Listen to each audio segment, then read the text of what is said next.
Hello friends, আমার কিচেনে আপনাদের স্বাগত। আজকে আমি এই ভিডিওটাতে সকালের একটা হেলদি নাস্তা রেসিপি আপনাদের সাথে শেয়ার করব, যেটা খেলে আমাদের ওজন দ্রুত কমতে সাহায্য করবে। আর দেরি না করে চলুন তবে ভিডিওটা শুরু করি। এখানে আমি একটা মিক্সির জার নিয়ে নিয়েছি, তাতে ছোট ছোট টুকরো করে একটা কলাকে কেটে নিয়েছি। আর 4 থেকে 5টা আমি স্ট্রবেরি ছোট ছোট টুকরো করে নিয়েছি। আর এখানে 4 চা চামচের আমি 4 চামচ এতে আমি ওটস দিয়ে দিয়েছি।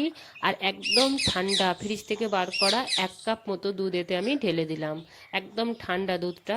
আর এখানে 4 চামচ মতো আমি এতে মধু ব্যবহার করছি। এগুলোকে ভালো করে একদম ভালো করে পেস্ট করে নিতে হবে, একবারে যেন পেস্ট হয়ে যায়। আমি এইগুলোকে ভালোভাবে পেস্ট করে নিয়েছি, একদম মিশে গেছে সব। এবার আমি একটা পাত্রে এগুলোকে ঢেলে নিয়েছি। এতে আমি 1 চা চামচ মতো চিয়া সিডস মিশিয়ে দেবো।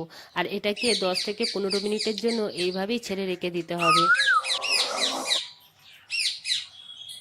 15 মিনিট পর আমি এতে কিছু ফ্রুটস কেটে দিয়ে দেবো, যেমন আছে ছোট ছোট করে কেটে রাখা স্ট্রবেরি দিয়ে দিলাম।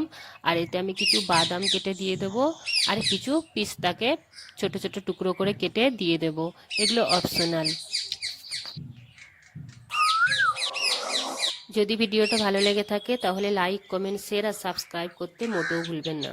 ভিডিওটা দেখার জন্য অনেক অনেক ধন্যবাদ।